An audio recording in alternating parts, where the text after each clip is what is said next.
शोधार्थियों, एकमात्र कविता की दुनिया ही वो अकेली दुनिया है जहाँ आप किसी से मिले न हों और उससे मिलते चले जाएं, उसकी दुनिया में प्रवेश करते जाएं। इतना कि वो शख्स हमेशा के लिए आपकी भीतरी दुनिया में दाखिल हो जाए और उसका एक अनिवार्य हिस्सा, आपका अनिवार्य हिस्सा, मेरा अनिवार्य हिस्सा और कविता का अनिवार्य हिस्सा बन जाए। एक मृत्यु बाहर होती है, एक हमारे भीतर।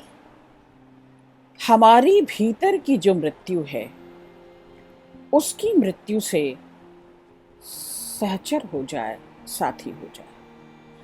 साथियों, मैं बात कर रही हूं कुमार विकल की।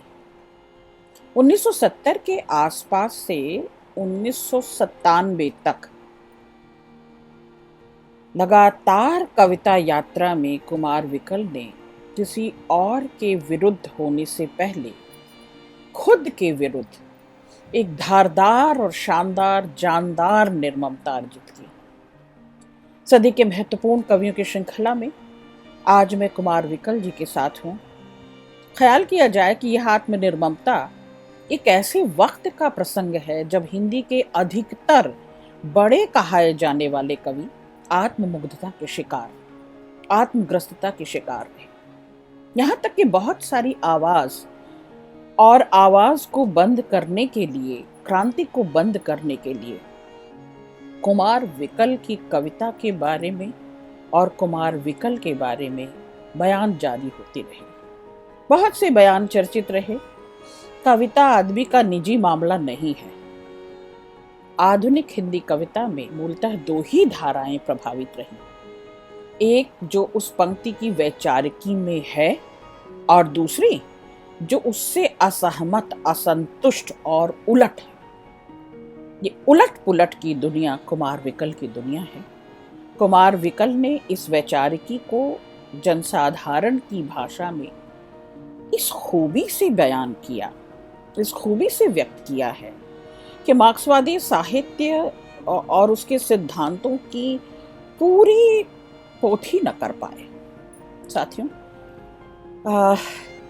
पहल सम्मान से सम्मानित कुमार विकल के कुछ कविता संग्रह रहे। छोटी सी लड़ाई, जो छोटी न रही, एक छोटी सी लड़ाई, रंग खतरे में है, निरुपमा दत्त मैं बहुत उदास हूं। ये उनकी कुछ कविताओं के संग्रह थे जिनमें बेशकीमती बेहतरीन कविताएं पसरी हुई हैं। मैं चुनने बैठी तो 5 चुनने में तकलीफ हो रही थी। 50 और 500 कैसे न चुनती। हर कविता बेहिसाब बहुत खूबसूरत, उतनी ही संवेदन के धरातल पे, सचेतनता के धरातल पे, जागृति के धरातल पे, आंदोलन के धरातल पे लगातार लग रहा था किसका चयन करूं और किसे छोड़ूं। उन्होंने एक नाटक भी लिखी, चीख। शोधार्थियों, बस आप इन संग्रहों के शीर्षक पर जाएं और कुछ नहीं कहूंगी। इन शीर्षकों से ही उस कवि की रचनात्मक यात्रा और उसकी कविता, उसकी रचनाधर्मिता, उसके संघर्ष और उसके जुनून और जज्बे को आप जीन पाएंगे। फिलहाल बहुत सी बातें नहीं और मैं सीधे उन 5 कविताओं पर आती हूँ, क्योंकि इस श्रृंखला की एक बेबसी है कि 5 कविताओं से अधिक ले नहीं पाती। तो आज कुमार विकल की 5 कविताएं। पहली कविता है जिन घरों में खिड़कियां नहीं होती। जिन घरों में खिड़कियां नहीं होती उनमें रहने वाले बच्चों का सूरज के साथ किस तरह का रिश्ता होता होगा। सूरज उन्हें उस अमीर मेहमान सा लगता है जो किसी सुदूर शहर से कभी कभार आता है, एक आध दिन के लिए घर में रुकता है, सारा वक्त माँ से हंस हंस के बतियाता है और जाते समय उन सब की मुट्ठियों में कुछ रुपए ठूंस जाता है। जिन घरों में खिड़कियां नहीं होती वहां से धूप बाहर की दीवार से लौट जाती है। जैसे किसी बच्चे के बीमार पड़ने पर माँ की कोई सहेली मिजाज कुर्सी के लिए तो आती है, किंतु घर की दहलीज से ही हाल पूछकर चली जाती है। जिन घरों में खिड़कियां नहीं होती वहां के बच्चों को रोशनी की प्रतीक्षा कुछ इस तरह से होती है जिस तरह राखी के कुछ दिनों बाद घर के सामने से पोस्टमैन के गुजर जाने के बाद पहले पोस्टमैन को कोसती है, बाद में रसोई में जाकर अपने भाई की मजबूरी समझकर बात करती है। जिन घरों में खिड़कियां नहीं होती वहां पर चांदनी कुछ इस तरह से आती है जैसे किसी खिड़कियों वाले घर में पक रहे पकवानों की खुशबू दूर तक के घरों में फैल जाती है। जिन घरों में खिड़कियां नहीं होती वहां पर कोई लोरियां नहीं गाता, चांद को चंदा मामा नहीं कहता, पियक्कड़ पिता की आवाज ही बच्चों को सुनाती है और किसी औरत के सिसकने की आवाज चौकीदार के जागते रहो स्वर में खो जाती है। आप देख रहे हैं शोधार्थियों, जिन घरों में खिड़कियां नहीं, ऐसे अपने में सिमटे हुए, अपने में कैद, अपने में जकड़बंदी लिए हुए, घुटते दम घोंटते उस माहौल पर लिखी गई यह कविता जिसमें जो आस है, जो प्यास है, जो स्वप्न है, जो संभावना है, सबको जैसे जकड़बंद किया और उस जकड़बंदी से टूटे और छूटे तो कैसे। वे बच्चे जो हमारी कल की उम्मीद है, वे बच्चे जिनको हर सुख पर, हर रोशनी पर, हर ऊर्जा पर, हर ओज पर, हर क्या कह सकते हैं, ताप पर, तेज पर, प्रकाश पर हक होना चाहिए। ये उनकी वाजिब, ये उनकी ज़रूरत है, ये उनकी बुनियादी ज़रूरत है और उन सब से वे महरूम हैं।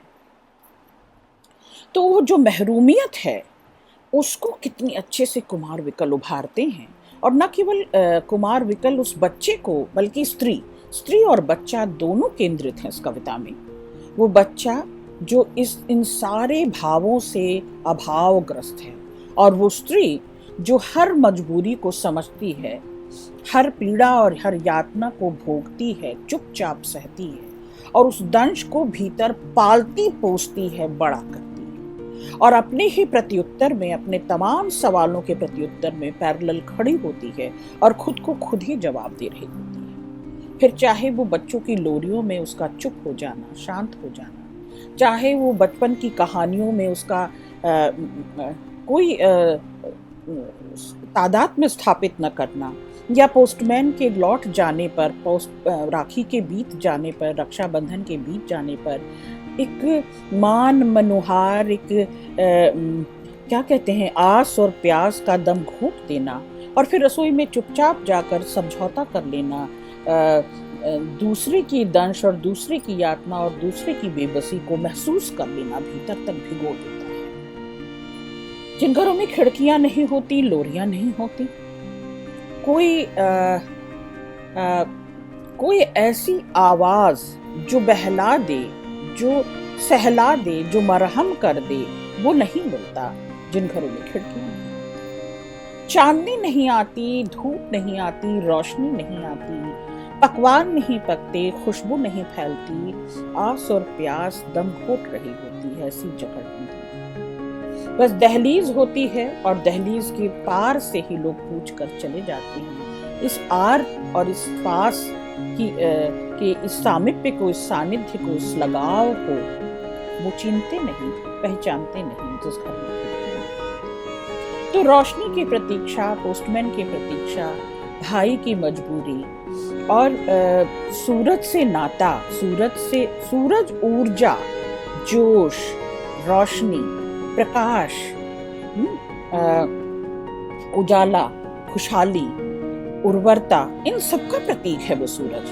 जैसे लगता है कि ऐसे घरों में, ऐसे संबंधों में, ऐसे जुटे हुए और जुड़े हुए और कसकते रिश्तों में इस सब ताप की, तेज की, ऊर्जा की कहीं कोई गुंजाइश ही नहीं, कहीं कोई उनकी पहचान ही नहीं। बेहतरीन कविता। दूसरी कविता, दुख के दिनों में आदमी कविता नहीं लिखता, बेहतरीन कविता है। ये अनुभव की सच्चाई पर लिखी हुई, अनुभूत सत्य पर लिखी हुई, भोगे हुए सच पर लिखी हुई कविता है कि हम प्रायः प्रक्रिया में जब होते हैं, दुख की प्रक्रिया में, यातना की प्रक्रिया में, पीड़ा की प्रक्रिया में, तो हमें सुध नहीं होती, हमें होश नहीं होता और हम उसे ठीक से जी नहीं पाते, उसे बचा नहीं पाते अपने भीतर, उसे सहेज नहीं पाते। तो ये कविता क्या कहती है, सुधा से एक बार बात करते हैं। दुखी दिनों में आदमी कविता नहीं लिखता, दुखी दिनों में आदमी बहुत कुछ करता है, लतीफे सुनाने से जहर खाने तक।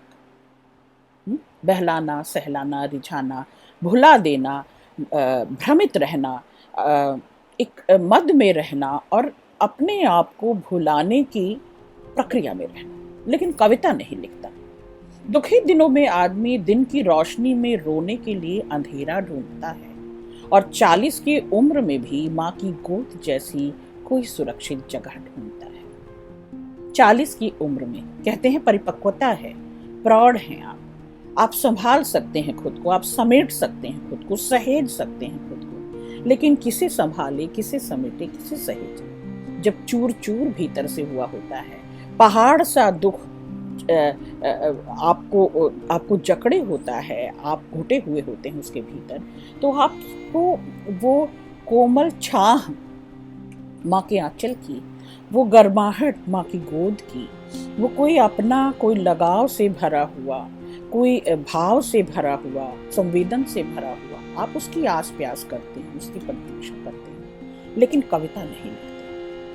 दुखी दिनों में आदमी बहुत कुछ सोचता है, मसलन झील के पानी की गहराई और शहर की सबसे बड़ी इमारत की मंजिलें, और साथ ही साथ एक खामोश भाषा में चीखता है कि उसके सारे प्रियजन झील पर एक मजबूत बांध बनाकर खड़े हो जाएं और इमारत में चलती लिफ्ट को रोक लें, लेकिन प्रियजन तो पेड़ होते हैं। दुख के दिनों में आदमी बहुत कुछ सोचता है, झील की पानी की गहराई के बारे में, आत्महनन के बारे में, आत्महत्या के बारे में, डूबकर खत्म कर देने के बारे में, पूरी किस्सा और जीवन लीला को समाप्त कर देने के बारे में, शहर की सबसे बड़ी इमारत की मंजिल खोजता है, साथ साथ भीतर ही भीतर चीख रहा होता है, निशब्द खामोश भाषा में चीखता हुआ। प्रतिकार है, प्रतिरोध है, आंदोलन है, आलोड़न है, बेचैनी है, और इस बेचैनी में, इस पीड़ा में, इस यातना में वो घुट रहा होता है। भीतर ज्वाला होती है, ज्वार भाटा उठा होता है और ऊपर से होठ सिले होते हैं, निशब्द होता है। वह ढूंढ रहा होता है आसपास वो हाथ, वो संग साथ, वो कांधा, वो पीठ, वो सीना कि जिससे मिलकर, फपक कर वह रो दे, जो सेतु बना दे, जो बांध बना दे, जो रोक ले इस सैलाब को, जो उमड़ रहा है, जो ज्वालामुखी जो फट रही है भीतर, जो सीना फटा जा रहा है पीड़ा से, दुख से, कष्ट से, उसको किसी तरह से बांध बना सके, रोक सके, असंभावित जो असंभव है उस संभव को कर दे। ऐसे प्रियजन, ऐसे परिजन, ऐसे आस पड़ोस, ऐसे संग साथ और हाथ को तलाश रहा होता है दुख के दिन, पर कविता नहीं लिख रहा होता। छाया देते हैं, हवा से दुलरा सकते हैं, बांध नहीं बना सकते, बांध तो आदमी खुद ही बनता है। भीतर के सैलाब को बांधने के लिए, रोकने के लिए, थामने के लिए, सहेजने के लिए आत्मबल सबसे जरूरी होता है, और वो दुख के दिनों में डगमगाया होता है। वो परिजन नहीं दे सकते, वो प्रियजन नहीं दे सकते, वो संगी साथी नहीं दे सकते। दुखी दिनों में आदमी एक मजबूत या कमजोर बांध तो बनता है, लेकिन कविता नहीं लिखता। वह अपने को किसी तरह समेट लेता है, किसी तरह सहेज लेता है, संभाल लेता है, लेकिन सृजनात्मकता भीतर उमड़ती है, रचनात्मकता भीतर छटपटाती है, भबक कर बाहर आना चाहती है, लेकिन कविता रच नहीं पाता। क्यों? क्योंकि कोई भी रचना, कोई भी सृजन उस सैलाब के बाद ही हो सकेगा, उस नरसंहार के बाद ही हो सकेगा, उस विनाश के बाद ही हो सकेगा। कोई भी पुनः सृजन, कोई भी पुनर्नवा उस पूरे नाश के बाद ही हो सकेगा। और नाश के समय में, उस प्रक्रिया में वह कुछ नहीं रच रहा होता, कुछ नहीं रच सकता। तो ये दुर्दिनों की बात करता है कवि। कुमार विकल बहाने से इस दौर की बात करते हैं, उस कठिन समय की बात करते हैं, दुख के दिनों की बात करते हैं कि ये बीत तो रहे हैं, लेकिन इनके साथ साथ विवेक, सोच, सृजनात्मकता, सृजन की समझ, ये सब कुछ खर्च हो रही है।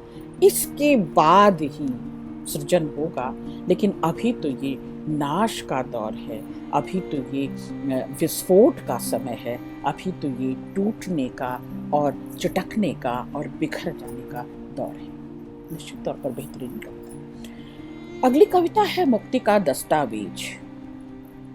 मैं एक ऐसी व्यवस्था में जीता हूँ जहाँ मुक्त जिंदगी की तमाम संभावनाएं सफेद आतंक से भरी इमारतों के कोनों में नन्हे खरगोश की तरह दुबकी पड़ी हैं, और मुक्ति के लिए छटपटाता मेरा मन वामपंथी राजनीति के 3 शिविरों में भटकता है, और हर शिविर से मुक्ति का एक दस्तावेज लेकर लौटता है। और अब शिविर दर शिविर भटकने के बाद कुछ ऐसा हो गया है कि मुझसे मेरा बहुत कुछ खो गया है। मसलन कई प्रिय शब्दों के अर्थ, चीजों के नाम, संबंधों का बोध, और कुछ कुछ अपनी पहचान, और कुछ कुछ अपनी पहचान। अब तो हर आस्था गहरे संशय को जन्म देती है, और नया विश्वास अनेकों डर जगाता है।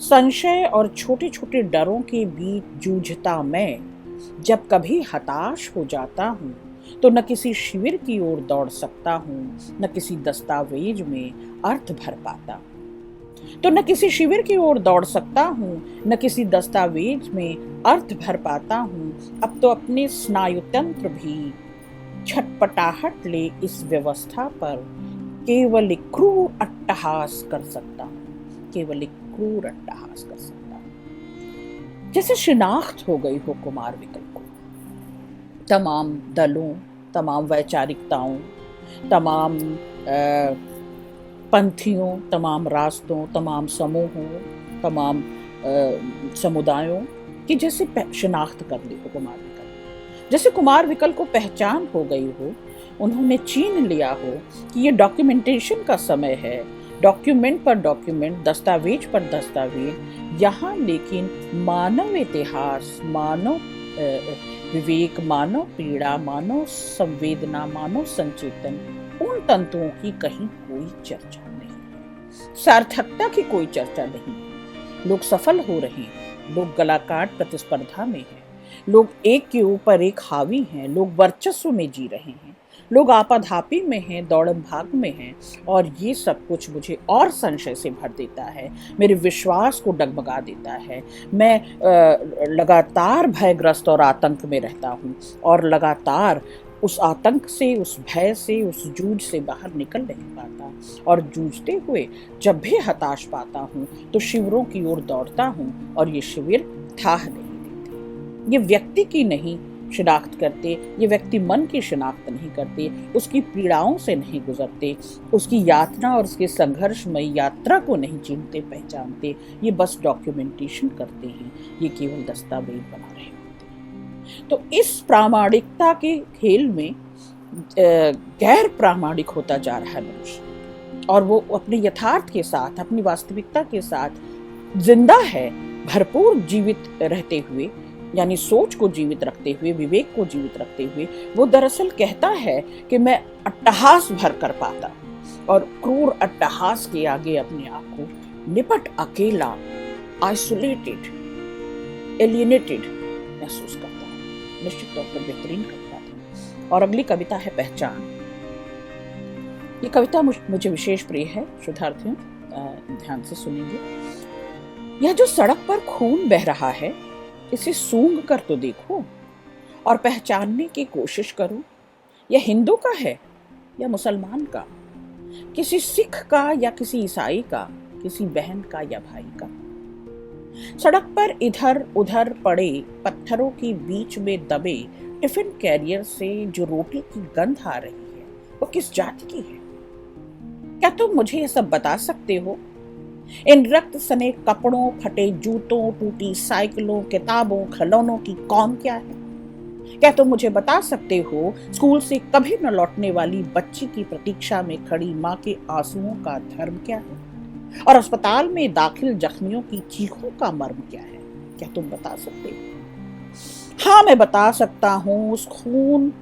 यह खून उस आदमी का है जिसके टिफिन में बंद रोटी की गंध उस जाति की है जो घर और दफ्तर के बीच साइकिल चलाते हैं और जिसके सपनों की उम्र फाइलों में बीत जाती है। हाँ, मैं बता सकता हूँ। हाँ, मैं बता सकता हूँ। यह खून उस आदमी का है जिसके टिफिन में बंद रोटी की गंध उस जाति की है जो घर और दफ्तर के बीच साइकिल चलाते हैं और जिसके सपनों की उम्र फाइलों में बंद जाती है।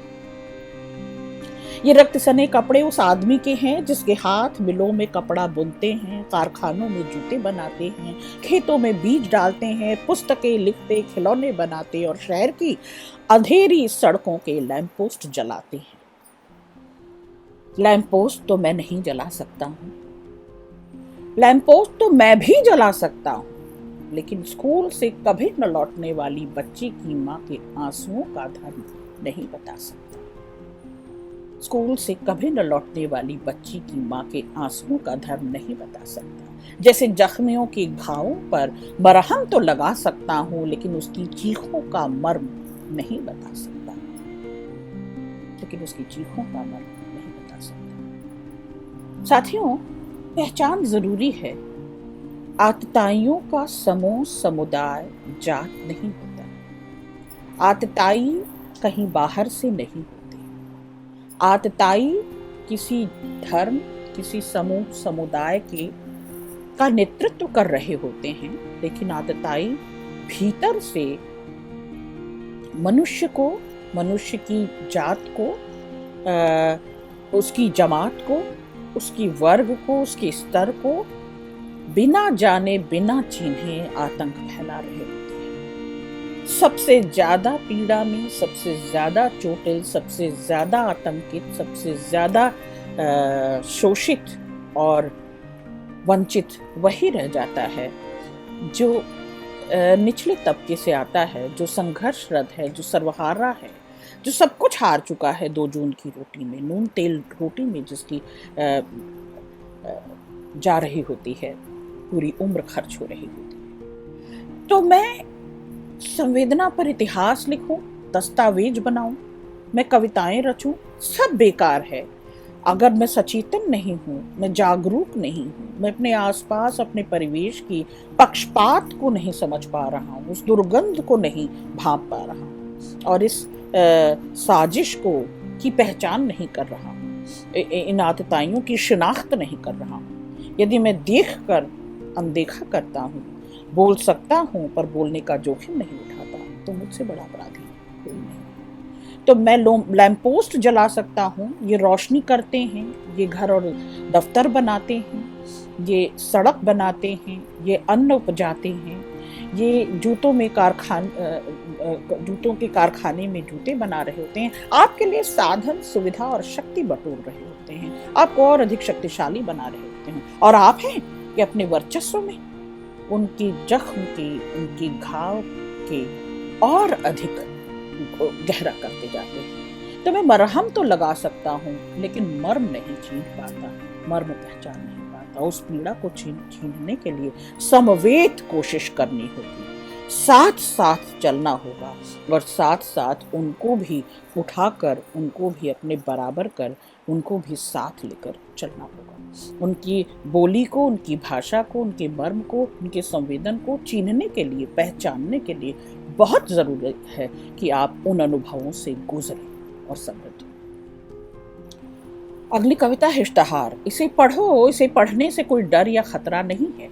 यह तो एक सरकारी इश्तहार है और आजकल सरकारी इश्तहार दीवार पर चिपका कोई देवता या अवतार है। इसे पूजो, इसमें कुछ संदेश है, सूचनाएं हैं, कुछ आंकड़े हैं, योजनाएं हैं, कुछ वायदे हैं, घोषणाएं हैं। इस देव वाणी को पढ़ो और दूसरों को पढ़कर सुनाओ। दूसरों को पढ़कर सुनाओ कि देश कितनी तरक्की कर रहा है, कि दुनिया में हमारा रुतबा बढ़ रहा है, चीजों की कीमतें गिर रही हैं और हमें विश्व बैंक से नया कर्जा मिल रहा है।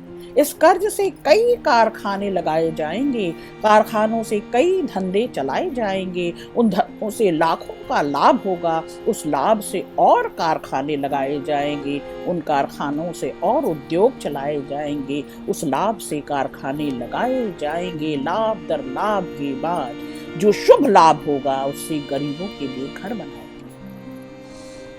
उन पर उन्हीं की शान के झंडे लहराएंगे। सभी गरीब एक आवाज से बोलें जय हिंद। सभी गरीब एक आवाज से बोलें जय हिंद।